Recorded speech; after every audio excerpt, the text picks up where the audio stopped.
By the time Martha Ellison lost her house, the whole village had already decided she deserved it. The morning fog rolled in from the Great Lakes like cold breath, swallowing the road, the docks, and the gray little house where Martha had waited 8 years for a husband everyone said was never coming back. A debt collector stood on her porch with a clipboard tucked under his arm, while 2 men carried her life into the wet yard cardboard boxes, chipped dishes, a cracked lamp, a wedding photograph in a silver frame, and Daniel's old blue wool coat. Neighbors watched from behind curtains. A few stood openly by the roadside, arms folded, faces stiff with the kind of pity that felt almost like satisfaction. "Should have left town when her husband ran," someone muttered. Another voice answered. "Ran with harbor money, too. Some women just won't admit what they married." Martha heard every word. She did not shout. She did not beg. She only bent down, lifted Daniel's coat from the damp grass, and held it against her chest as if the last warm thing in her life had been thrown out with the trash. Then, through the fog, she saw a paper nailed to a telephone pole. "Public auction, closed fishing shack, Old North Pier." No one wanted it. So Martha bought it. And inside that rotting shack, hidden where no one had thought to look, was the first proof that her husband had never betrayed anyone. Martha had learned early that truth did not always belong to the person who spoke it. She was born in a narrow white house 3 streets from the harbor, where the windows rattled during winter storms and the smell of fish never quite left the curtains. Her father repaired nets for men who owned better boats than he ever would. Her mother took in laundry from families who smiled politely in church and counted every penny before placing it in her hand. When Martha was 9, her father was accused of stealing brass tools from a harbor storage shed. He had not taken them. Everyone who knew him knew he had not taken them. But he was poor, quiet, and unable to read the paper he had been told to sign. A foreman pointed at his name. A port officer nodded. And by supper, the whole village had already decided what kind of man he was. Weeks later, the missing tools were found in another man's boat locker. No one apologized in public. No one stood at the market and announced that they had been wrong. Her father kept working, but something in him bent. That was the first time Martha understood that a lie, once believed by enough people, could become heavier than a fact. Years later, when she married Daniel Ellison, she thought she had finally found a life that could not be taken by whispers. Daniel was steady, gentle, and honest in a way that made silence feel safe. Then his boat vanished, and the village did to him exactly what it had once done to her father. Daniel's blue wool coat was the one thing Martha never put away. It hung by the back door through every season, even after people stopped asking whether she had heard any news. The elbows were worn pale. One cuff had been mended twice with thread that did not quite match.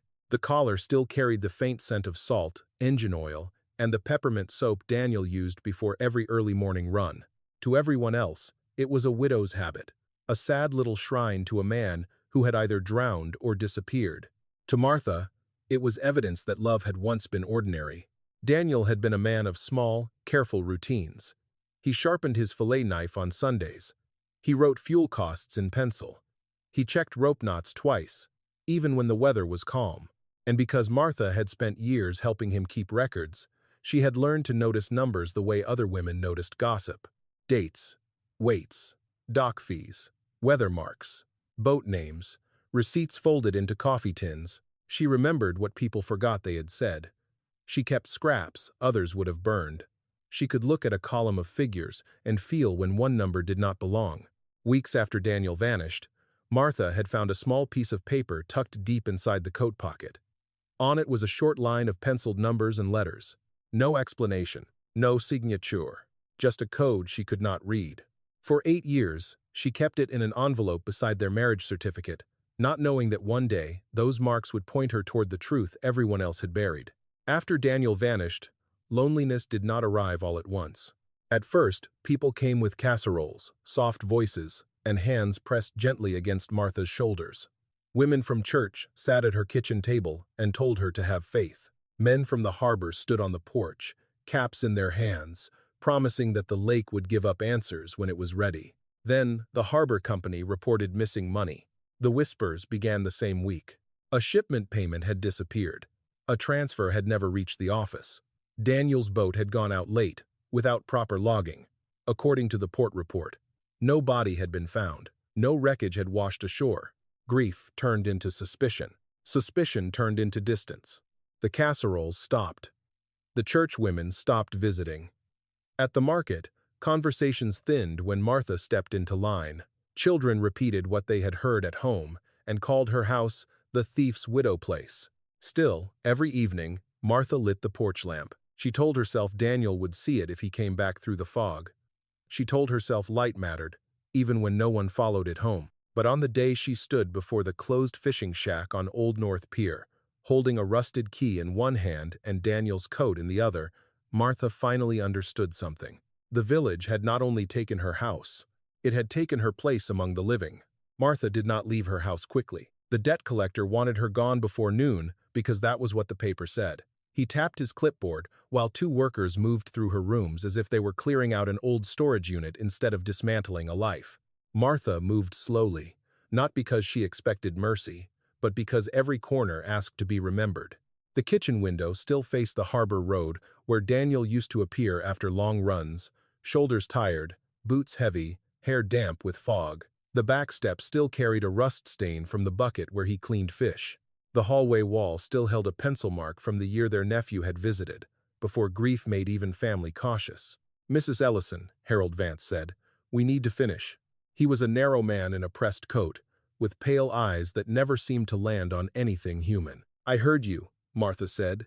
By noon, what remained of her life fit into 6 cardboard boxes, 1 battered suitcase, and a cedar chest Daniel had built during their 3rd year of marriage. Harold let her keep the chest, only because no one at the bank thought it was worth hauling away. She loaded the boxes into Peter Doyle's old pickup. Peter had not yet become her ally. At that moment, he was simply an old man from the harbor who appeared without announcement, parked by the curb, and said, "You'll need a truck." Martha wanted to refuse. Pride rose in her like a reflex. But the fog was wet, the boxes were softening, and Daniel's blue coat lay folded across the cedar chest. So she nodded once. Peter did not ask where she planned to go.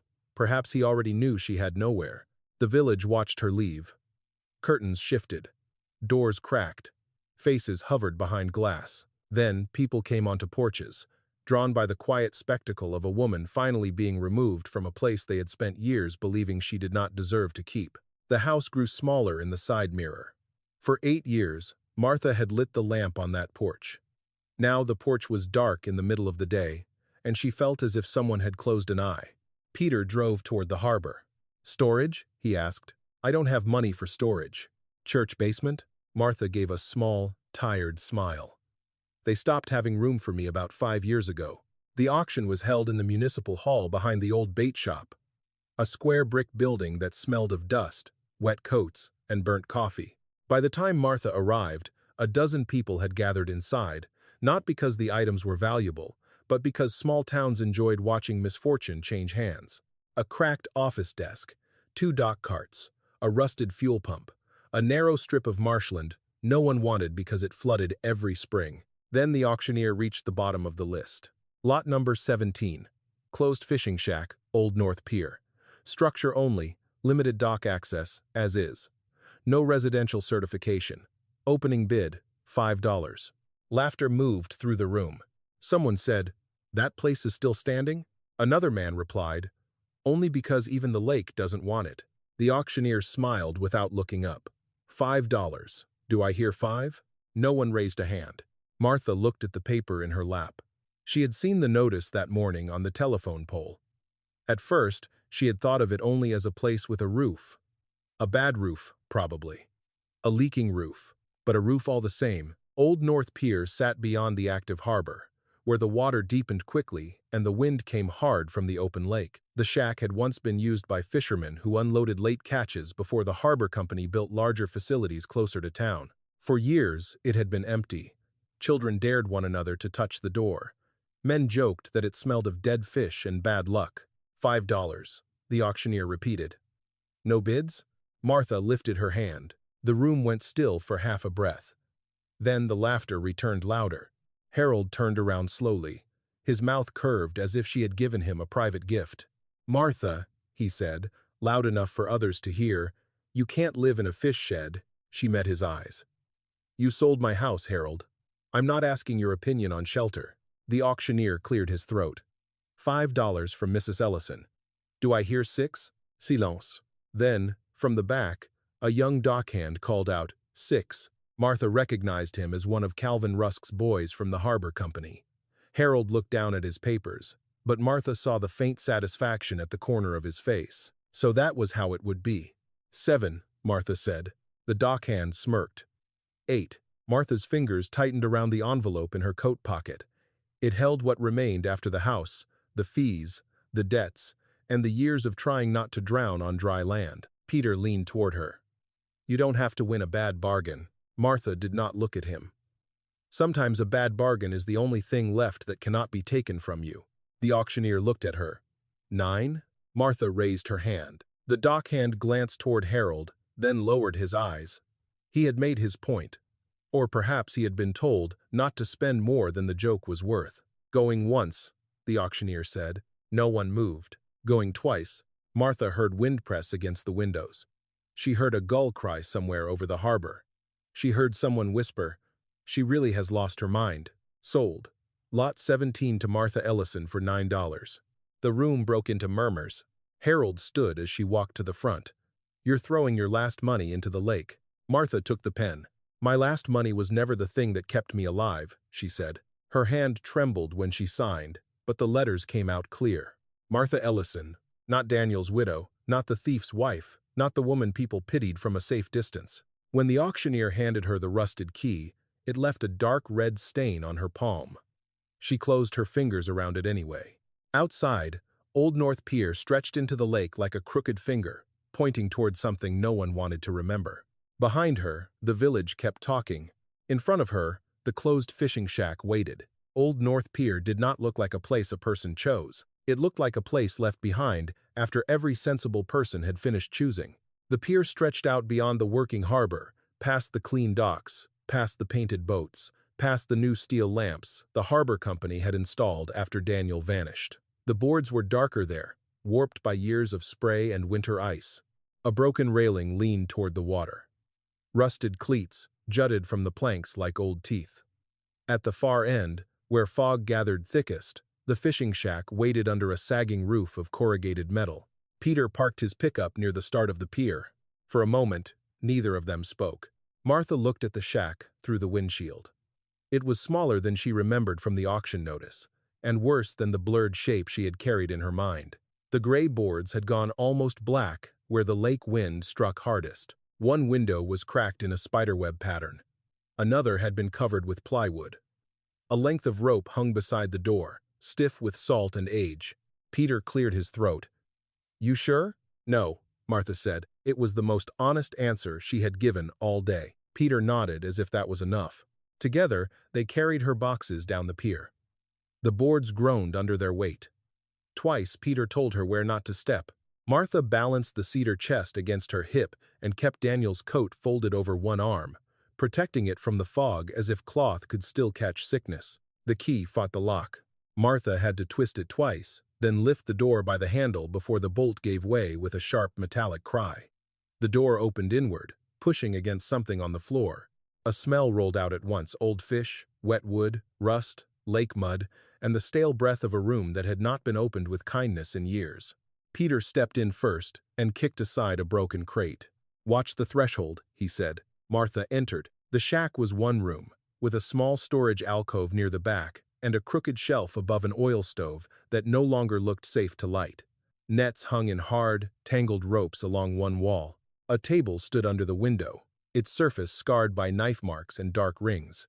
There were 3 dented metal buckets, a stack of rotting floats, 2 split oars, and a coil of line so stiff it looked carved from wire. In the corner sat a large icebox. It was a heavy old thing, waist-high, with rounded edges and a yellowed enamel front streaked by rust. The handle was blackened. The hinges had swollen with corrosion. Someone had pushed it partly under a shelf, as if ashamed of its presence. Martha looked at it only briefly. It was not treasure. It was not mystery. It was one more dead object in a dead room. Peter set a box on the table. Roof leaks over there. I can see. Floor dips by the stove. I can feel. Window will need covering before night. Martha looked around at the damp boards, the broken glass, the stains on the wall where years of weather had entered without permission. Then I'd better start. Peter studied her face. I can come back tomorrow with tar paper. You've done enough. I didn't do much. You came. That seemed to quiet him. He reached into his coat and pulled out a small tin of nails. Found these in my truck bed. Take them. Martha accepted the tin. Their fingers touched for less than a second. His hands were rough, scarred across the knuckles. The kind of hands that had spent too many years fighting rope, wood, and weather. Door sticks, he said. I noticed. If anyone bothers you, you come find me. Martha almost laughed. Not because it was funny, but because she could not remember the last time someone had said such a thing without making it sound like charity. Good night, Captain Doyle. His mouth tightened slightly at the title, as if it belonged to someone he used to be. Good night, Martha. When he left, the shack seemed to grow larger around her. The fog pressed against the cracked window. Water slapped beneath the pier in hollow, patient sounds. Somewhere in the distance, the working harbor continued as if her life had not changed at all. Engines coughed. Men shouted. Chains clanked. Gulls screamed over scraps. Martha stood in the middle of the room with her boxes around her. For the first time that day, no one was watching. So she let herself bend. Not fall. Not collapse. Just bend forward with both hands on the table until her breath broke once. Then again. She did not make much noise. Years of being discussed had taught her to grieve quietly. After a minute, she straightened. There was work. She swept broken glass into a bucket. She dragged the rotting nets away from the driest wall. She nailed a flattened cardboard box over the cracked window and pushed 2 crates against the door, where the latch did not catch properly. From one of her boxes, she took a blanket, a small kettle, a tin cup, a photograph of Daniel, and the envelope that held the coated paper from his coat. She placed the photograph on the shelf. Daniel looked younger in it than he had been when he vanished. The picture had been taken on a summer morning. Sunlight on his face, one hand resting on the rail of his boat. He was not smiling exactly, but his eyes held the quiet amusement Martha had loved most. You would hate this place, she whispered. The shack answered with a drip from the ceiling into a metal bucket. She almost smiled. Night came early over the lake. The fog turned blue, then black. Martha wrapped herself in Daniel's coat and sat on the cedar chest because the floor looked too damp for sleeping. She ate 2 crackers and drank water from a jar. The cold moved up through the boards and settled into her bones. Wind struck the shack after midnight. The walls creaked. The roof shuddered. The old rope beside the door knocked against the siding with a slow, uneven rhythm. Beneath her, waves hit the pilings and retreated, hit and retreated, as if the lake were breathing in its sleep. Martha closed her eyes and remembered Daniel coming home on nights like this. He would enter through the back door, bringing cold with him, smelling of rain and fuel. He would touch her shoulder before speaking, always gently, so he would not startle her. Lake's angry tonight, he would say. And Martha would answer, Did it tell you why? Then Daniel would smile, tired and soft. The lake doesn't lie, March. It just keeps what men throw into it. At the time, she had thought it was only one of his harbor sayings. Now, sitting alone in a shack no one wanted, she wondered what men had thrown into this water and trusted it to keep. A sound came from the wall near the door. Not outside. Inside. Martha opened her eyes. The knocking rope had stopped. The sound came again, smaller this time, like wood shifting against wood. She rose slowly, picked up the kettle because it was the heaviest thing within reach, and moved toward the door. Nothing. Only the patched window, the crates, the crooked shelf, the stiff rope hanging from a peg. Then she saw the mark. On the inside of the door frame, partly hidden beneath a smear of old tar, someone had carved 3 letters into the wood. D.A. Martha's breath caught. Daniel Ellison. She touched the carving with 2 fingers. The cuts were old, darkened by grime, but the shape of the E was unmistakable. Daniel always made the middle line too long. For a long time, Martha stood there with her hand against the frame while the lake moved under the floor. She had bought the shack because it was cheap, but Daniel had been here, and no one had ever told her why. By morning, the whole village knew Martha Ellison had slept in the fishing shack. No one had seen her sleep, of course. No one had stood in the cold room while she sat wrapped in Daniel's coat, listening to the lake strike the pilings beneath her feet. But small towns did not need witnesses to build a story. They needed only a fact, a little cruelty, and enough mouths to carry both from porch to porch. At Hartley's market, someone said she had moved into the shack because she wanted people to feel sorry for her. At the diner, someone else said she had bought it to make the village look heartless. By noon, a man at the bait counter claimed Martha was probably searching for something Daniel had hidden before he ran. That was how gossip worked. It took a woman with no house, gave her a motive, gave her a crime, and made everyone feel wise for suspecting her. Martha heard pieces of it when she came into town for nails, lamp oil, and bread. The market bell rang above her head, and 3 conversations died at once. Mrs. Hartley, who had once brought Martha chicken soup during the first week after Daniel vanished, stood behind the counter, measuring flour into a paper sack. Her hands slowed when she saw Martha. "Morning," Martha said. "Morning." Martha placed her items on the counter. Nails, 2 candles, a loaf of day-old bread, a small tin of tea because she refused to let the lake take every comfort from her. Mrs. Hartley rang them up without meeting her eyes.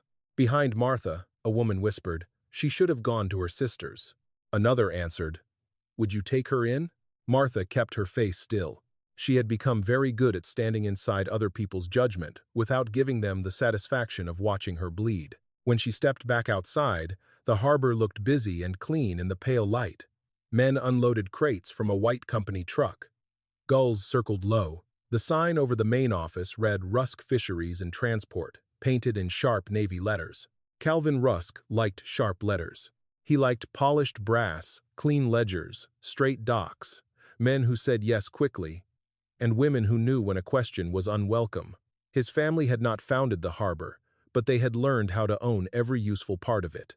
The ice house, the loading permits, the shipping contracts, the fuel accounts, even the small repair slips that kept poor fishermen tied to company credit. Martha had known Calvin since before his hair turned silver. He had been handsome once, in a hard and polished way, with a smile that made people feel chosen until they realized they had been measured instead. He came out of the harbor office just as Martha passed. "Mrs. Ellison." She stopped. Calvin wore a dark wool coat and leather gloves too fine for dock work.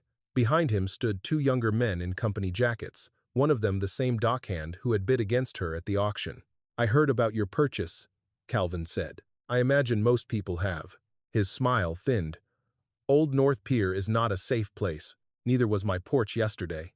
The younger men looked away, hiding smiles. Calvin did not. "That structure was abandoned for a reason," he said. "Rot, bad wiring, unstable dock access. If you injure yourself out there, the village will have another problem to solve. I'll try not to inconvenience the village with my survival." His eyes cooled. For a moment, Martha saw something pass through his expression, not anger exactly, but irritation sharpened by caution. As if her presence on Old North Pier had disturbed a room he thought locked. "You should be careful," Calvin said. "I usually am. Careful women know when a thing is beyond saving." Martha adjusted the paper bag against her hip.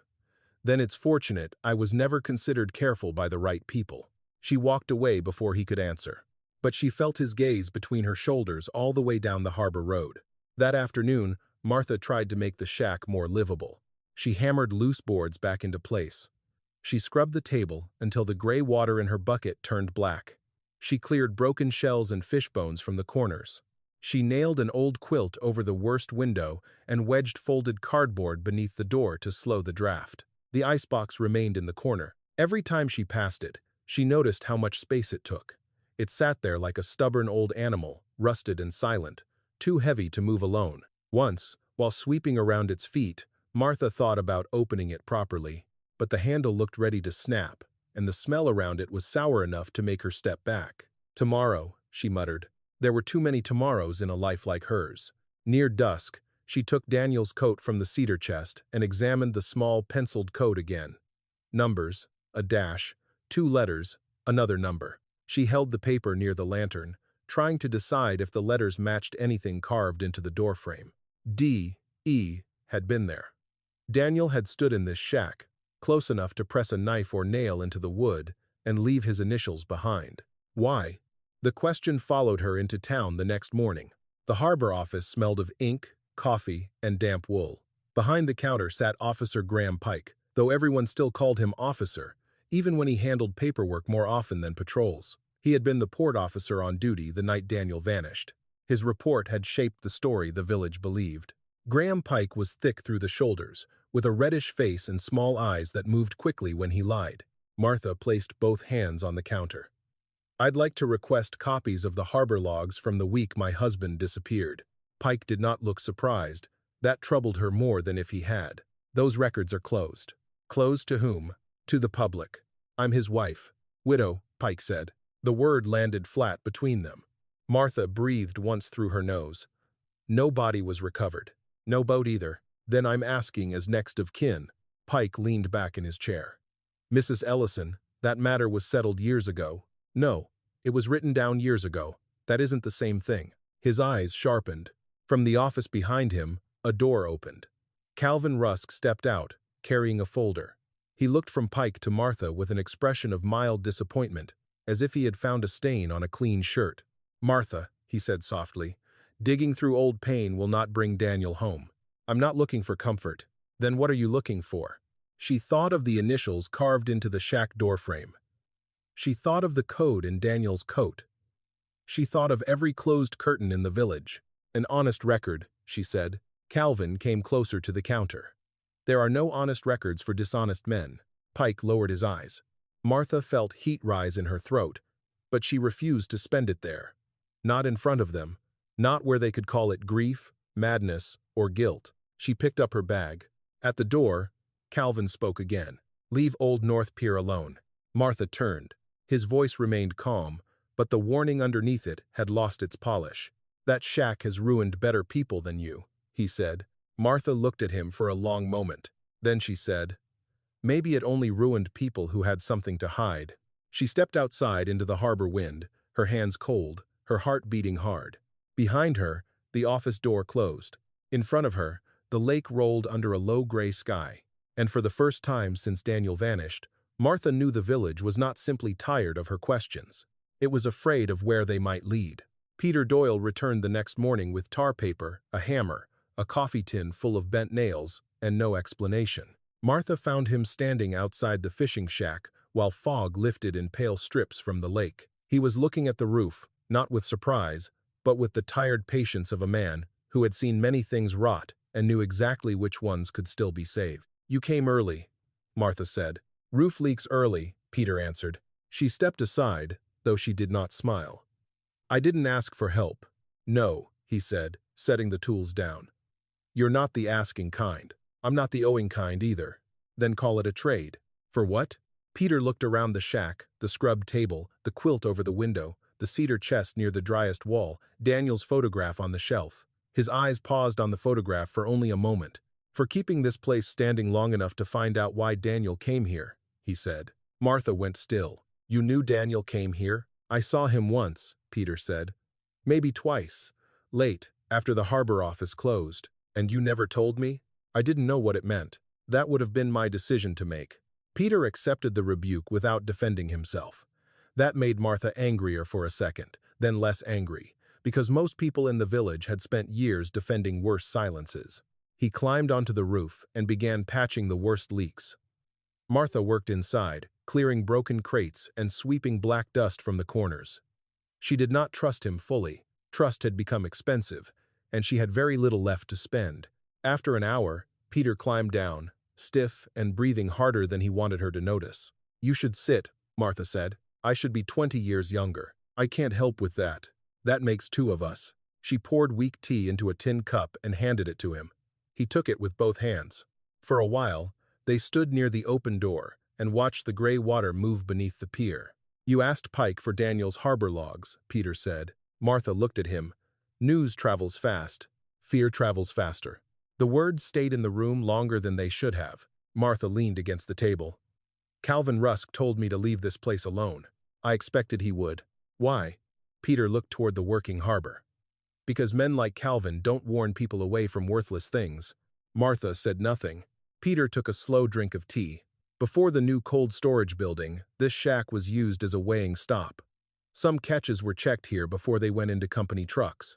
Not always officially, not always clean. "What does that mean?"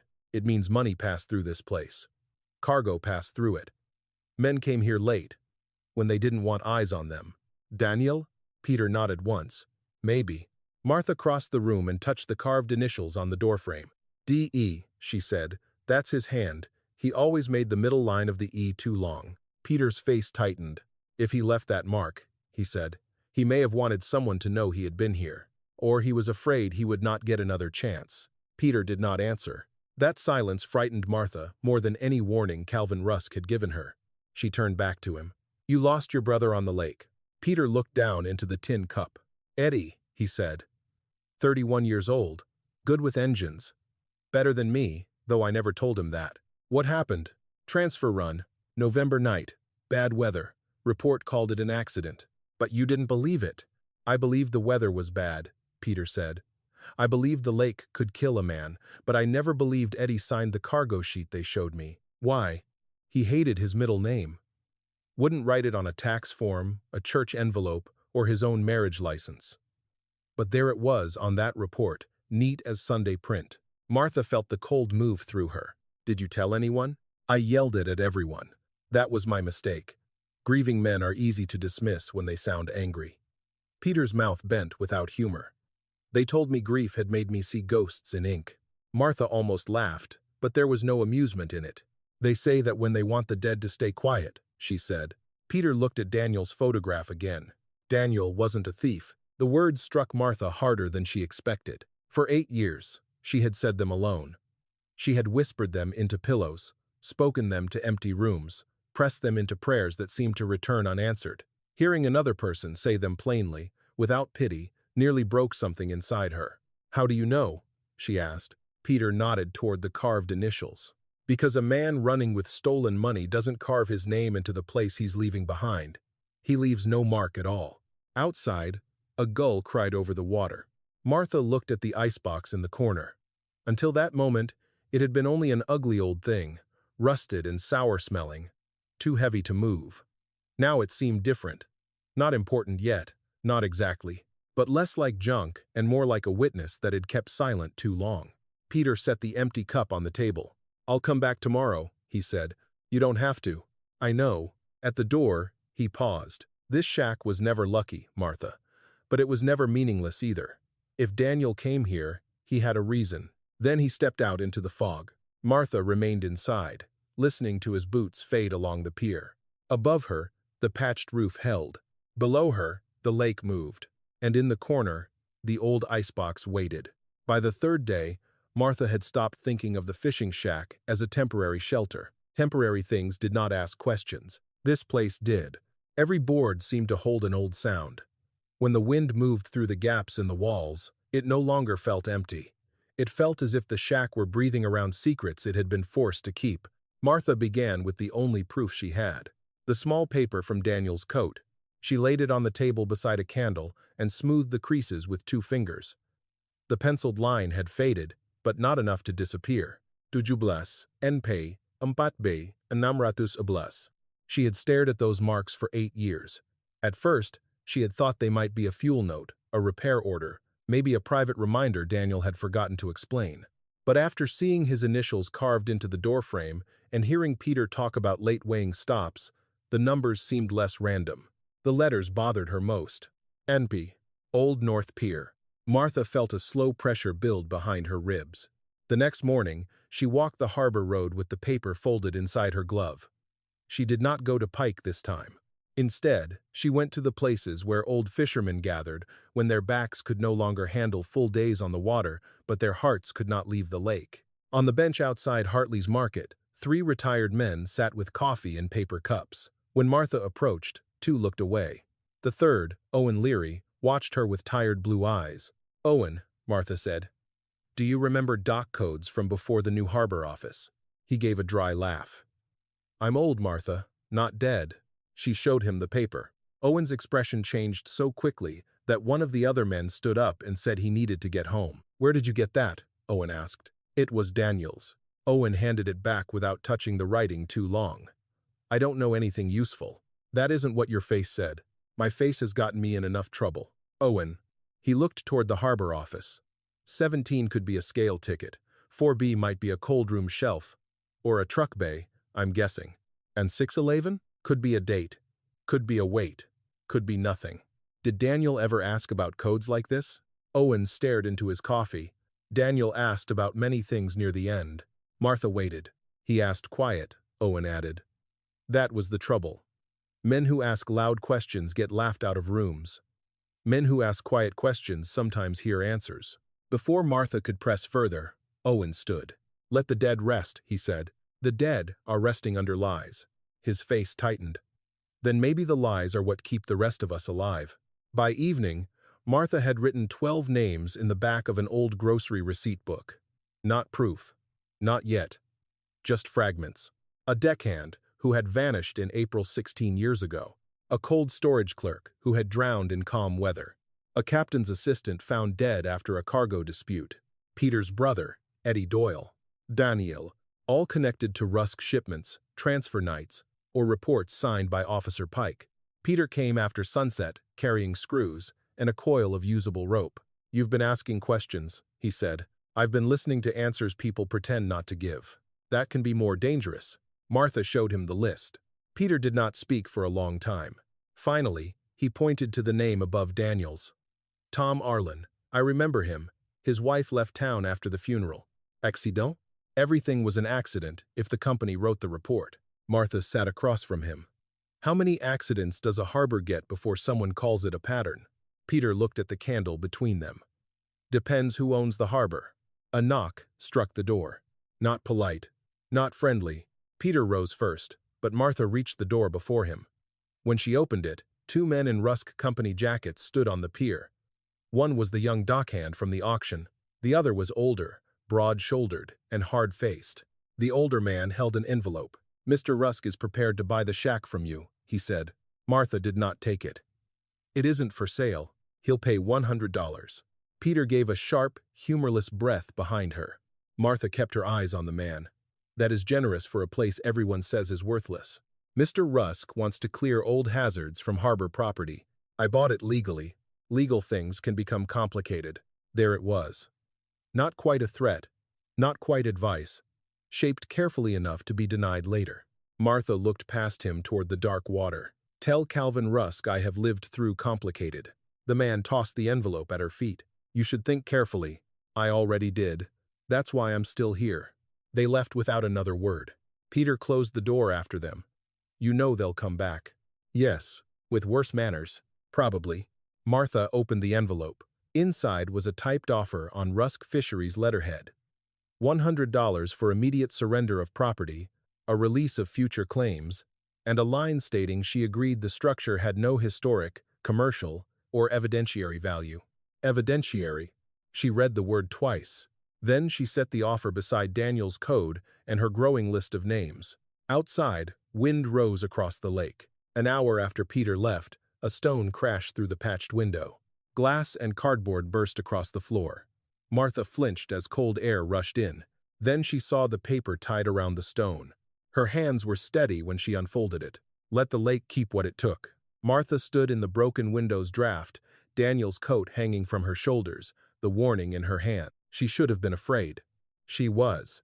But beneath the fear, something older and stronger took root. If the lake had truly taken Daniel, no one would be this desperate to keep her from looking on shore. The storm came before dawn. It arrived without thunder at first, only wind, then rain so hard it seemed to strike the fishing shack from every side. The patched window shivered. The roof held where Peter had fixed it, but water found older weaknesses, thin lines through nail holes. Dark seams along warped boards, a steady drip behind the icebox. Martha woke to cold drops hitting her wrist. For a moment, she did not know where she was. Then the lake struck the pilings under the floor, and the whole shack answered with a groan. She rose from the cedar chest, wrapped Daniel's coat around her shoulders, and lit the lantern. Rainwater had spread across the back corner, running down the wall behind the old icebox and pooling beneath it. Of course, she whispered. The icebox was too heavy to move easily. Martha braced both hands against its rusted side and pushed. It did not move. She tried again, putting her shoulder into it. The metal scraped the floor by less than an inch. She stopped, breathing hard. Then she noticed something. The icebox was empty. She knew because she had opened it the day before, just long enough to confirm the smell and slam it shut again. Yet it sat with the stubborn weight of something loaded. Martha pulled the door open. The inside was stained yellow, with cracked enamel and a sour smell of old salt. Nothing lay on the shelves. But when she tapped the side wall with her knuckle, the sound was wrong. The front gave a dull metal note. The back gave a thicker thud. She tapped again. Hollow, then not hollow. Martha went still. Peter had left his small pry bar near the door after fixing the window. She took it, knelt in front of the icebox, and examined the inside panel. Beneath a run of rust, she found a seam that did not match the others. Someone had cut the inner wall open long ago and sealed it back badly, with a hand that had been careful but hurried. The first pull did nothing. The second made the metal squeal. On the third, a strip of old solder cracked. Martha froze, listening. Only rain, only the lake, only her own breath. She worked the pry bar deeper and pulled again. The panel bent outward with a sharp pop, and rotten insulation fell onto the floor. Behind it was a narrow space, no wider than a man's forearm. Something wrapped in dark oilcloth was wedged inside. Martha did not touch it at first. For 8 years, she had wanted proof, but proof was not gentle. Proof could open a wound and show that it had never healed, only closed over poison. At last, she reached in and pulled. The bundle came free with a soft tier of old fabric. It was tied with fishing line and wrapped again in wax paper, then in another layer of cloth stiffened by salt. Martha carried it to the table and set it beside Daniel's photograph. Her fingers would not obey her for a moment. Then she cut the line with Daniel's old pocket knife. Inside was a ledger, not a diary, not a prayer book. A business ledger, narrow and thick, with a dark cover curled at the corners. The pages had yellowed, but the wax wrapping had saved them from ruin. Rows of names, dates, boat numbers, weights, initials, transfer code, cash amounts. She turned one page, then another. Some entries looked ordinary: perch, trout, whitefish, fuel, ice, dock fee. But between those lines were smaller marks, sometimes in pencil, sometimes in fading ink. NP 17. 14. 911. Martha stopped breathing. She reached for the paper from Daniel's coat and laid it beside the page. The numbers matched. Not almost, exactly. Her hand covered her mouth, but no sound came. She turned the page again. More codes appeared.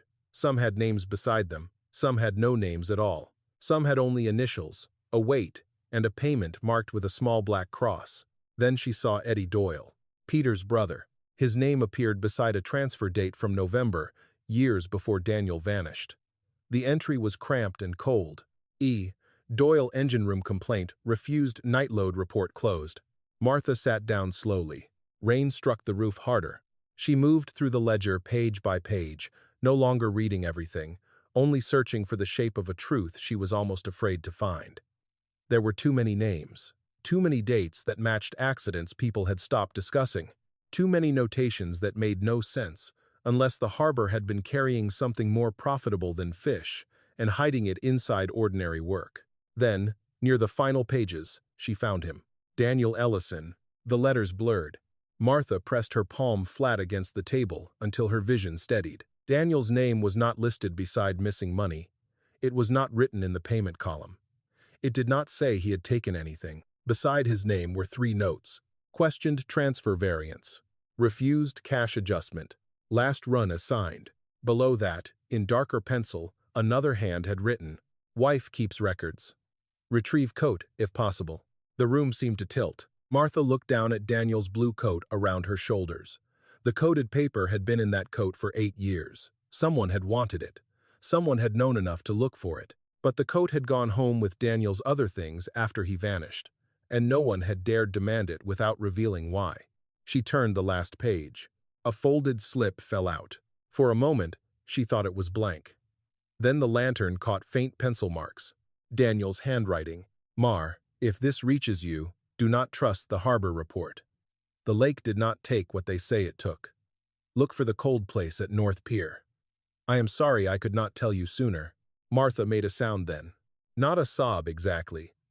Something smaller. Something torn loose after years of being held behind her teeth. Daniel had not run. Daniel had not stolen. Daniel had known. By sunrise, Martha had wrapped the ledger again, not to bury it, but to protect it. The storm had washed the pier clean. Inside the shack, water still dripped from the back wall. The broken panel of the icebox hung open like a mouth finally forced to speak. Martha stood before it with Daniel's note in one hand and the ledger under her arm. For the first time in 8 years, grief did not feel like waiting. It felt like evidence. Peter Doyle arrived just after sunrise and found Martha sitting at the table with the ledger wrapped in oilcloth before her. He stopped inside the doorway. The storm had left the shack smelling of wet wood and metal. Water still dripped into a bucket near the back wall. The icebox stood open in the corner, its inner panel bent outward, rotten insulation scattered at its feet. Peter looked from the icebox to Martha's face. "You found something." Martha did not answer at first. She slid Daniel's note across the table. Peter removed his cap before he picked it up. He read slowly. Once. Then again. His hand tightened around the paper, but his voice, when he spoke, was barely above a whisper. "That's his writing?" "Yes." Peter sat down as if his knees had finally refused to carry the weight of the morning. Martha unwrapped the ledger. Neither of them touched it for a moment. The book lay between them like a body recovered from deep water. Peter finally leaned forward. His eyes moved over the columns, the codes, the dates. Martha watched his face as recognition began to break through disbelief. "This is old harbor accounting," he said, "but not the official kind." "What kind?" "The kind kept by men who expected official books to lie for them. They started with Daniel's coded paper. 17, NP, 4B, 611. Peter believed no problem meant North Pier. 17 matched the old scale position once painted near the shack before the numbers faded. 4B appeared several times in the ledger beside late-night transfers. At first, they thought it referred to a truck bay. Then Martha found an older page where 4B was written beside the phrase Blue Hold. Peter tapped the line. "Blue Hold," he said. That was the nickname for a refrigerated compartment on one of Rusk's freight boats, painted blue inside because of some old sealant. What was inside it? Peter's mouth tightened. Whatever they didn't want inspected. They turned pages until the ordinary rhythm became terrifying. Fish weight, fuel cost, ice fee, transfer adjustment, cash variance. Then a name. Then a report number. Then, sometimes, a cross. Martha copied the names onto clean paper while Peter matched what he remembered. Eddie Doyle, Tom Arlen, Samuel Price, Jonah Keene, a cold storage clerk named Martin Weller, a young deckhand, barely 20, named Luis Carrasco, Daniel Ellison. Some men had drowned. Some had vanished. Some had been accused of theft. Some had been called drunk, careless, unstable, or desperate. Each story had been different enough to sound personal, but the ledger made them look connected. That was the cruelty of it. The harbor had not only killed men, it had chosen what kind of shame their families would inherit. Peter stopped when they reached Eddie's entry. For a long time, he said nothing. Martha looked down at the line. Doyle engine complaint refused night load report closed.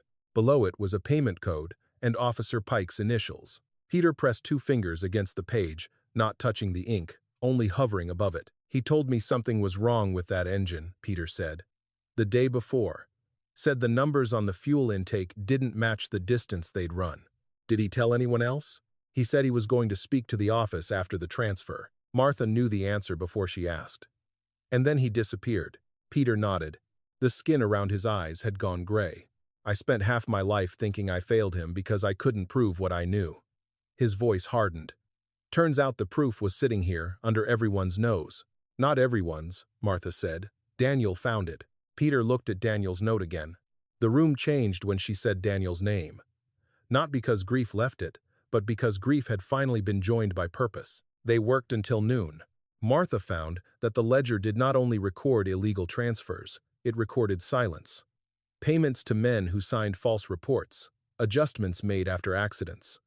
Cargo numbers changed after boats left shore. Insurance claims filed before families had even been told their sons or husbands were missing. Officer Pike's initials appeared again and again. Calvin Rusk's signature did not appear often. That was its own kind of evidence.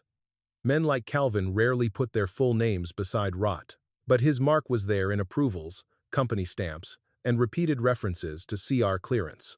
Peter wanted to take the ledger straight to the county sheriff. Martha refused. Pike would know before we reached the parking lot. The county is not Pike. No, Martha said. But the harbor has fed too many men for too many years. I don't know whose hands are clean. Peter stood and paced once across the shack. Then what? We make copies. Where? Not in this village. They both understood the danger of that. Martha wrapped the ledger again and placed it inside the cedar chest under folded sheets. The hiding place was temporary, but better than leaving it on the table. She kept Daniel's note separate, tucked inside the lining of his coat. Then she wrote 3 lists. 1 list of names from the ledger, 1 list of reports signed by Pike, 1 list of families who had lost someone and been given a story too quickly. Peter watched her write. You always kept records like that? Yes, Daniel knew that. Martha's pencil paused. She remembered the line from the ledger. Wife keeps records. Retrieve coat if possible. Daniel had known her habits. He had known she would keep his coat. He had known, maybe, that if he could leave even 1 thread of truth behind, she would hold on to it. The thought hurt so badly she had to look away. Peter's voice softened. Martha, I'm all right. No, you're not. She swallowed. No, but I'm useful. That was the first thing close to hope she had allowed herself to say. Near evening, Peter mentioned a reporter in Duluth named Clara Jennings. Years earlier, she had written about unsafe cargo practices on the lake. The harbor company had hated her for it. Can she be trusted? Martha asked. I don't know, Peter said, but she doesn't owe Calvin Rusk anything. That's a start. Martha looked toward the working harbor, where lights were beginning to glow through the fog. For 8 years, the village had demanded she accept the story written for her. Now she had Daniel's note, the ledger, the codes, and names. But evidence alone was not justice. Evidence had to survive long enough to be heard. That night, Martha did not light the lantern in the window. Instead, she sat in the dark with the cedar chest beneath her hand and listened to footsteps whenever the wind shifted. The lake had kept many things, but now the shack had given one back. Martha waited until the next morning to leave for Duluth. She did not take the ledger. That was Peter's idea, and though every instinct in her wanted to keep Daniel's proof close enough to touch, she knew he was right. A woman carrying the only evidence against powerful men could be stopped on a road, searched at an office, frightened into turning back, or worse. So before dawn, Peter rowed beneath the pier in a small skiff and tied a sealed metal box beneath the 3rd support beam, high enough that ordinary water would not reach it. Inside were the ledger, Daniel's note, and Martha's handwritten copies. If anything happens to me, she said, watching him secure the line, you know where it is. Peter looked up from the skiff. Nothing is happening to you. That is not a plan. That is a hope. He said nothing, because he knew the difference. Martha took only 3 copied pages folded inside her coat lining and the coated paper from Daniel's pocket. She boarded the morning bus with a basket on her lap and Daniel's blue coat buttoned to her throat. At the Duluth newspaper office, Clara Jennings did not look like the kind of woman Martha expected. She was younger than Peter had described, perhaps in her late 30s, with tired eyes, a sharp jaw, and ink stains on 2 fingers. She listened without interrupting, while Martha explained Daniel, the shack, the icebox, the codes, and the names. When Martha finished, Clara did not offer comfort. She asked for dates. That was when Martha began to trust her. Clara read the copied pages once, then again. Her expression changed slowly, not into shock, but into recognition. I wrote about Rusk Fisheries 6 years ago, she said. Unsafe freight transfers, missing inspection forms. 2 witnesses disappeared before publication. Disappeared? One changed his statement. One left town overnight. Clara tapped the paper. I was told I had no pattern. You may have brought me one. Martha felt the room tilt slightly. Can you print it? Not from copies alone. I need to see the ledger. And before we publish anything, we make duplicates and send them somewhere Rusk cannot reach. Federal, Clara nodded. Coast Guard investigators. Maybe federal prosecutors if this crosses into fraud and homicide cover-ups. The word homicide sat between them like a cold stone. By the time Martha returned to the village, evening had settled over the harbor. The bus dropped her near Hartley's Market, and she immediately saw Officer Pike waiting beside his car. Martha, he called. She kept walking. He stepped into her path. You took a trip. People do. Duluth is a long way to go for tea. Martha looked at him.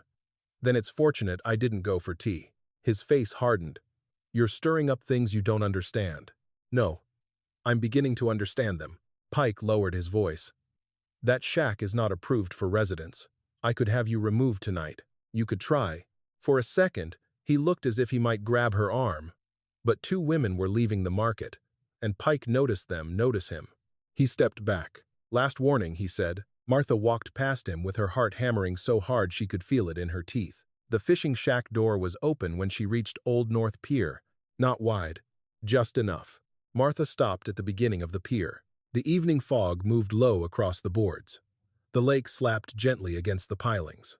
From the working harbor came the far clang of chains and a truck engine turning over. She almost turned back for Peter. Then she saw Daniel's photograph lying outside the door, face down on the wet planks. Martha ran. Inside, the shack had been torn apart. Her boxes were overturned. The cedar chest stood open, blankets dragged out and thrown across the floor. The quilt had been ripped from the window. The table was shoved sideways. Daniel's coat, which she had not worn to Duluth because she used an older black one for travel, lay trampled near the stove. For one terrible second, Martha thought they had found everything. Then she remembered the ledger under the pier. Her knees weakened. They had not found it, but they had searched like men who knew something existed. She picked up Daniel's coat first. Mud streaked the sleeve. One pocket had been turned inside out. They had been looking for the code or for anything Daniel might have left behind. Martha stood in the wreckage until the fear in her body became anger. Not loud anger, clean anger, the kind that could keep a hand steady. Peter arrived 20 minutes later, breathing hard, carrying a lantern. I saw Pike's car near the market, he said. Then he saw the room. Lord, they searched the coat. Peter understood at once. The ledger? Safe. He closed his eyes briefly. Thank God. No, Martha said. Thank preparation.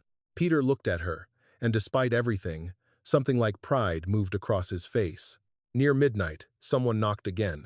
This time, it was Harold Vance. He stood in the doorway with a paper in one hand and Calvin Rusk behind him, half hidden by fog. Harold's voice was formal. You are occupying harbor, adjacent property in violation of village safety codes. You have 48 hours to vacate while ownership review is pending. Martha took the paper. Calvin stepped closer. This can end quietly. Quietly for whom? For everyone. Martha looked past him toward the water. That is what men like you always offer after years of noise buried under silence. Calvin's smile disappeared. You are a lonely woman living in a rotten fish shack, he said. Be careful how large you imagine yourself to be. Martha folded the notice once.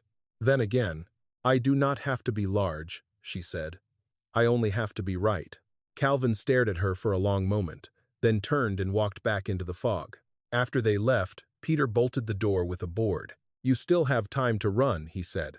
Martha looked around the damaged room, at the mud on Daniel's coat, the overturned chest, the broken window, the old icebox standing open in the corner, like a witness after a beating. No, she said. I have time to make copies. Martha learned that evidence could frighten people more than lies. Lies were familiar. The village had lived beside them for years. Lies had sat at breakfast tables, walked into church, stood in line at the market, and nodded politely from behind office counters. Lies had given people a way to explain why good men vanished and why decent families suffered. Lies had kept everyone from asking whether the harbor that fed them had also been swallowing them. But evidence asked people to remember, and memory was dangerous. Martha began with the names. She copied each one from the ledger onto separate slips of paper, careful with spelling, dates, and any small notation written beside them. Then she placed the slips into an envelope and carried them from house to house under a sky the color of tin. Peter wanted to come with her. No, she said. If you stand beside me, people will think this is your grief talking. It is my grief, I know. But today it has to be theirs. The first door closed before she finished Daniel's name. The second woman listened with one hand on the knob and tears in her eyes, then whispered, Please don't come back here, before shutting the door. At the third house, an old man told Martha he had forgotten everything and intended to stay that way. By noon, her feet hurt and her throat felt raw from speaking gently to people who looked at truth as if it were a contagious illness. Still, she kept going. Near the edge of the village lived Mrs. Carrasco, whose son Luis had been a deckhand barely 20 years old when he died in a supposed fall from a transfer boat. Martha found her in a small kitchen, fragrant with onions and black coffee. The old woman did not invite Martha to sit, but she did not ask her to leave either. Martha placed the slip on the table. Luis Carrasco Night Transfer 4B Witness Concern closed. Mrs. Carrasco read it once. Then her hand went to her mouth. "He told me he was afraid," she said. Martha sat very still. "Of what?" "He said the blue hold was not for fish. I told him to stop talking that way. I told him work was work, and we needed the money." Her voice cracked. The next week, they said he slipped. Martha reached across the table, but stopped before touching her. Some griefs did not want hands on them too soon. "Would you be willing to tell a reporter that?" Mrs. Carrasco looked toward the window, where the harbor cranes rose in the distance like black bones. "They will say I am an old woman remembering wrong. They said the same about me." The old woman folded the slip with shaking fingers. "Then write it down before they do." That became the first witness statement. Not official, not notarized. Just a page in Martha's careful hand, signed by a mother who had carried silence longer than she had carried her son. After that, doors opened differently. Not all at once. Never easily. A retired cold storage worker named Frank Bell admitted that some trucks left the dock heavier than their paperwork claimed. He had once questioned it and lost a week's pay for inventory confusion. A woman named Grace Arlen remembered her husband Tom coming home with bruised knuckles after arguing with Calvin Rusk's father. 2 days later, Tom drowned in calm water. Owen Leary, who had first tried to warn Martha away, finally met her behind the bait shop near sunset. He would not write a statement, not yet, but he gave her an old scale ticket he had kept hidden inside a Bible for 16 years. "Why keep it?" Martha asked. Owen looked ashamed. "Because I was too cowardly to burn it." Martha took the paper. "Sometimes cowardice and conscience keep the same drawer." He gave a broken laugh, then wiped his eyes with his sleeve. By nightfall, Martha had 6 statements, 1 old scale ticket, and 3 names of men who might speak if Clara Jennings came in person. The next morning, Clara arrived from Duluth in a brown coat with a camera, 2 notebooks, and a hard look that made even Hartley's market fall quiet. She did not behave like someone chasing a sad story. She behaved like someone building a case. At the fishing shack, Martha and Peter brought the ledger up from beneath the pier. Clara photographed every page in the strongest light they could find. She made duplicate copies with a portable camera, then sealed 1 set in an envelope addressed to a contact in the Coast Guard's investigative division. "Before anyone in this village knows what I have," Clara said, "someone outside it needs to have the same thing." Martha liked her more for that. They spent 2 days gathering voices. Clara interviewed Mrs. Carrasco at her kitchen table. She listened to Frank Bell describe altered weights and unsigned cargo. She recorded Grace Arlen's memory of Tom's last night. She photographed Eddie Doyle's entry, while Peter stood outside, unable to watch and unable to leave. By the second evening, the village had changed temperature. People still whispered, but the whispers no longer pointed only at Martha. They moved toward the harbor office, toward Officer Pike's car, toward the Rusk Fisheries sign. Fear was still there, but now it had company. Doubt. On the 3rd morning, Clara spread copies of the ledger pages across Martha's table. "The annual harbor meeting is tomorrow," she said. Peter frowned. "Calvin's expansion vote." Martha knew about it. Everyone did. Rusk Fisheries planned to sign a new transport contract that would give the company control over the remaining independent docks. Calvin had promised jobs, repairs, investment, prosperity. He had put posters in store windows and shaken hands with men who should have known better. Clara tapped the ledger. "If this story breaks after that contract is signed, he'll call it politics. He'll say enemies of progress fabricated old accusations." Peter looked at Martha. "And if it breaks before? Then he fights dirty," Clara said. "He already does," Martha replied. The room went quiet. Martha looked at Daniel's photograph on the shelf. For years, she had imagined clearing his name in some private way. A document, an apology, a corrected report in a drawer somewhere. But this was larger than Daniel now. It was Eddie Doyle, Luis Carrasco, Tom Arlen. Every family told to accept an official story because the truth would have cost powerful men too much. Martha gathered the copied pages into a folder. "I'll speak at the meeting," she said. Peter shook his head. They'll shout you down. Then I will speak clearly. Pike may remove you. Then Clara will print why. Clara looked at her for a long moment. You understand what happens after you say this publicly? Martha thought of her house being emptied into the wet yard. Daniel's coat in the grass. The stone through the window. The word evidentiary in Calvin's offer. The icebox opening like a mouth after 8 years of silence. Yes, she said. I stopped being the woman they can pity privately and mock safely. That evening, Martha walked alone to the end of Old North Pier. The lake was calm, almost gentle. Fog gathered low above the water, turning the lights of the working harbor into blurred yellow stars. She held Daniel's note in her hand. I found it, she whispered. The wind moved softly around her.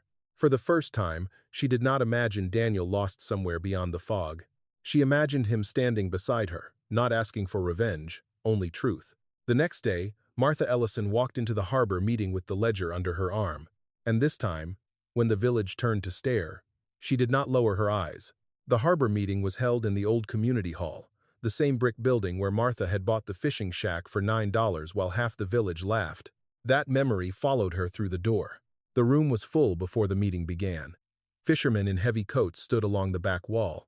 Their wives sat together in tight rows, hands folded over purses. Dock workers leaned near the windows. Store owners, council members, clerks, and retired men from the market bench filled the chairs. At the front, Calvin Rusk stood beside a long table covered with clean folders and silver pens. He had dressed for victory. Dark suit, navy tie, polished shoes. His hair combed neatly back. Behind him, a large drawing showed the proposed harbor expansion, new docks, new warehouses, new jobs, new money. The future, drawn in straight lines and bright ink. Officer Graham Pike stood near the side door with his arms crossed. Harold Vance sat in the second row, pretending not to watch Martha enter. Clara Jennings came in behind Martha with a notebook in one hand and a camera bag over her shoulder. Peter Doyle followed last. He did not sit. He stood against the back wall, cap in both hands, his eyes fixed on the front of the room. The whispers began at once. Martha heard her name. She heard Daniel's. She heard someone say, "Why is she here?" For once, the question did not make her shrink. Calvin began with a smile. He spoke of progress. He spoke of opportunity. He spoke of how the village could not survive by clinging to old fears and outdated structures. He pointed to the expansion drawing and promised that Rusk Fisheries would bring stability to every family tied to the harbor. Some people, Calvin said, turning one page of his prepared remarks, prefer to live in the past. But this village deserves more than rumors, grief, and suspicion. Several people looked toward Martha. Calvin did not. That was his mistake, because he had made the room look at her before she even stood. When the council chair asked for public comments, Martha rose. A low murmur passed through the hall. Calvin sighed softly, as if she were a predictable inconvenience. "Martha," he said, "this is a business meeting." "Yes," she replied. "That is why I brought business records." The room quieted. She walked to the center aisle with the ledger under one arm and a folder of copies in the other. Her hands were steady. She had expected them not to be, but fear had burned itself down into something cleaner. Calvin's expression changed only slightly. Officer Pike shifted by the door. Martha opened the ledger. "This book was found inside the old fishing shack on North Pier," she said, "hidden inside the wall of a rusted icebox." Someone gasped. Calvin gave a short laugh. "A dramatic beginning does not make a document real." "No," Martha said. "Dates do. Names do. Cargo codes do. Signatures do. Matching reports do." She read the first entry. A transfer code, a boat name, a weight adjustment, a cash variance. Then, she read the name beside it. Eddie Doyle. At the back of the room, Peter lowered his head. Martha looked toward him once, then continued. Eddie Doyle was reported lost during a November transfer run. The official report said engine failure in bad weather. This ledger says he complained about the engine before departure, refused a night load, and that the report was closed afterward. Pike's face reddened. "That is enough," he said. "No," Martha answered. "It is the beginning." The room had gone completely still. She read Luis Carrasco's name next. Then Tom Arlen, then Martin Weller, then Samuel Price. With each name, Someone in the room changed. A woman covered her mouth. A man stopped leaning against the wall. An old fisherman removed his cap. Mrs. Carrasco, sitting near the aisle, began to cry without making a sound. Calvin stepped forward. These are private company matters being twisted by a grieving woman. Clara Jennings stood. Copies of the ledger were sent this morning to federal investigators and the Coast Guard's investigative division. The room erupted. Chairs scraped. Voices rose. Pike moved toward the side door. Peter stepped into his path. Not aggressively. Not with a hand raised. He simply stood there, old and broad and immovable. "Going somewhere, Graham?" Peter asked. Pike's eyes flashed. "Move." Peter did not. Martha turned another page. "And here is Daniel Ellison." The hall fell back into silence. For 8 years, Daniel's name had been spoken in corners, in lowered voices, with doubt attached to it like a stain. Martha read it clearly. Daniel Ellison. Questioned transfer variance. Refused cash adjustment. Last run assigned. Her voice trembled on the last word, but it did not break. Then she held up the small note Daniel had written. "My husband left this message before he disappeared." He wrote, "Do not trust the harbor report. The lake did not take what they say it took. Look for the cold place at North Pier." Calvin's face had lost color. Harold Vance stood halfway from his chair, then sat again. Martha looked at the village, not at Calvin, not at Pike. At the people who had watched her lose her home, her name, her place among them. "You were told Daniel stole money and ran," she said. "You were told Eddie Doyle was careless. You were told Luis Carrasco slipped. You were told Tom Arlen drowned in calm water because accidents happen. You were told many stories because each story alone was easier to swallow than the pattern they made together." No one spoke. "These men were not perfect," Martha continued. "No one is. But they were not the shame this harbor placed on their families. They asked questions. They refused false records. They noticed numbers that did not belong. And then their families were handed grief with a lie folded inside it." Mrs. Carrasco stood slowly. "My son told me the blue hold was not for fish," she said. Her voice was thin, but it carried. Frank Bell rose next. "The cargo weights were changed after loading." Grace Arlen stood with both hands gripping the chair in front of her. "Tom said he was going to report Rusk's father." One by one, silence cracked. Not everyone spoke. Some were too afraid. Some were too ashamed. But enough stood that the room could no longer pretend Martha was alone. Calvin tried one final time. "You are destroying this town," he said. Martha closed the ledger. "No," she said. "I am returning what destroyed it to the men who did it." Outside, sirens approached. Not village sirens, state vehicles first. Then 2 federal agents in dark coats entered with Clara's contact from Duluth behind them. Pike reached for words and found none. Calvin demanded attorneys, warrants, procedure, authority. For the first time in years, authority did not sound like him. It sounded like doors closing around him. Martha stepped back as investigators took the ledger into evidence. Clara handed over duplicate photographs. Witnesses were asked to remain. The expansion folders on Calvin's table lay untouched, their bright drawings suddenly ridiculous under the weight of old ink. Peter came to Martha's side. "You did it," he said. Martha watched Pike being questioned near the wall, watched Calvin Rusk's polished confidence collapse into anger and fear, watched families gather around names they had once been told to bury. "No," she said softly. "Daniel started it." Then, she looked toward the open hall doors, where fog from the lake drifted in like a witness late to court. "We just made sure he was finally heard." Justice did not arrive like thunder. It arrived in envelopes, interviews, subpoenas, sealed records, late-night phone calls, and men in dark coats walking in and out of the harbor office while the village pretended not to stare. For weeks, Rusk Fisheries stopped sounding powerful. Its trucks still sat near the docks, but they no longer moved with the same arrogance.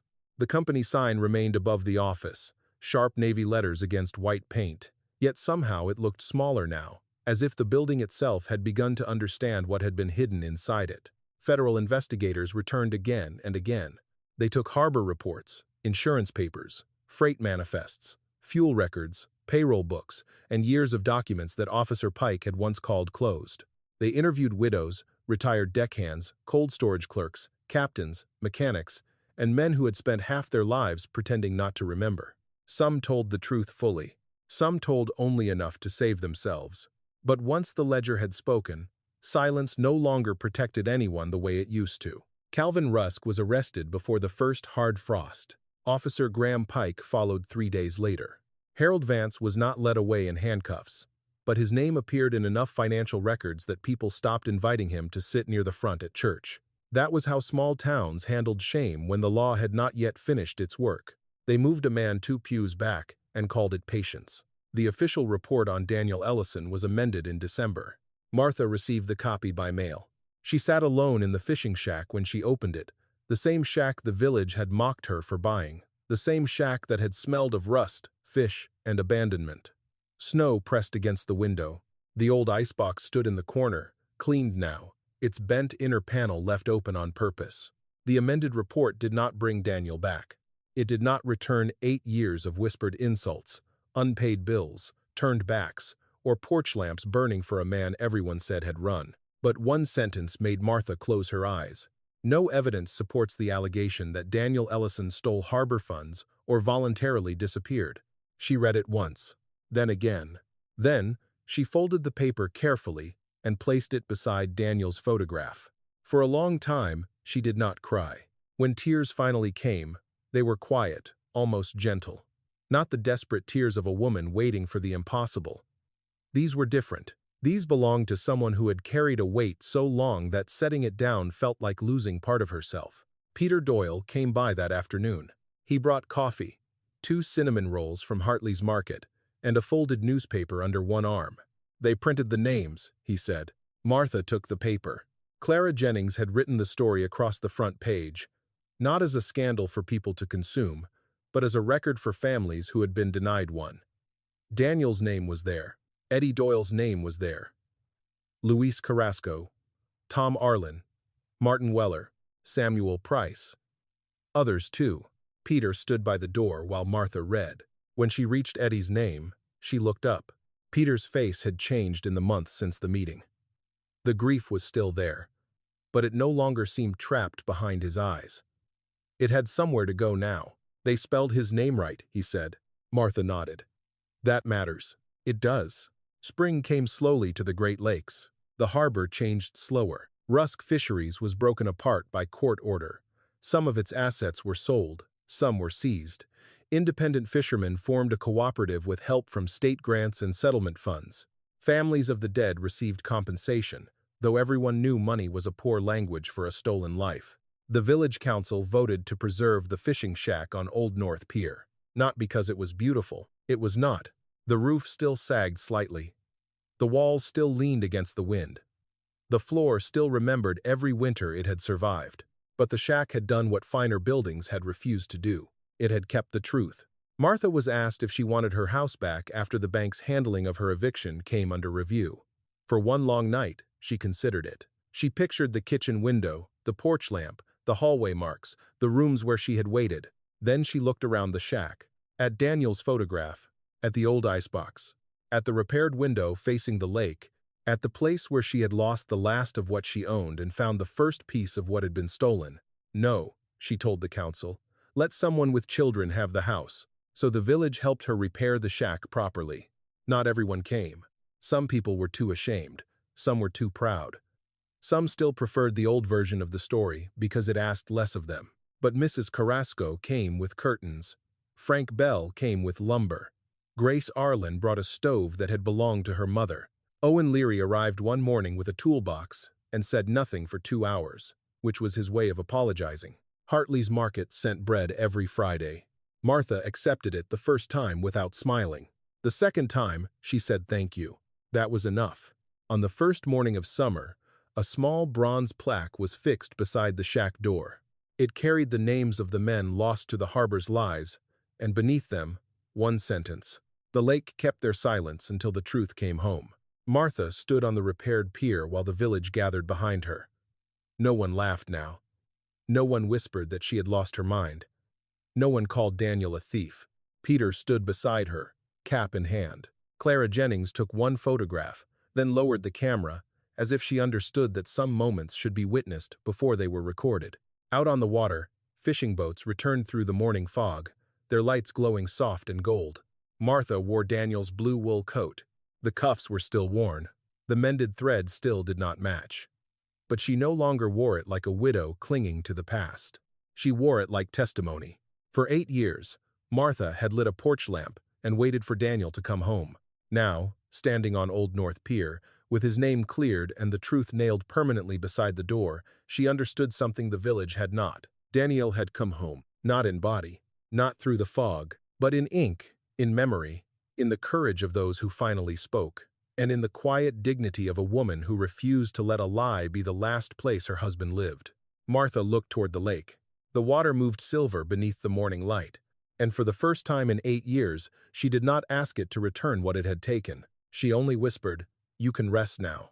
Then, she turned back to the shack, opened the door, and stepped inside the life she had built from the truth,